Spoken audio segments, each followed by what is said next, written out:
একদা এক গ্রামে সুমন নামে এক ছেলে থাকত। সুমন খুবই অলস ছিল। সে কাজ করতে একটুও ভালোবাসত না। সারাদিন সে ঘুমিয়ে বা খেলে সময় কাটাত।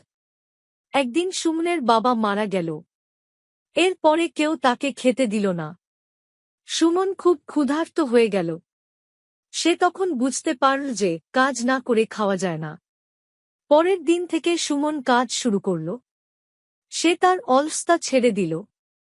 সে খুব পরিশ্রম করে কাজ করতে লাগল। সুমন যখন কাজ শুরু করল, তখন সে অনেক কিছু শিখতে পারল। সে বুঝতে পারল যে কাজের মাধ্যমেই জীবনে সফলতা আসে। সুমন বড় হয়ে একজন সফল ব্যক্তি হল।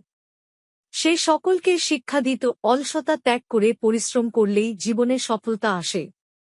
শিক্ষা, এই গল্প থেকে আমরা শিক্ষা পাই যে অলসতা ত্যাগ করে পরিশ্রম করলেই জীবনে সফলতা আসে। কাজের মাধ্যমেই আমরা জীবনে এগিয়ে যেতে পারি।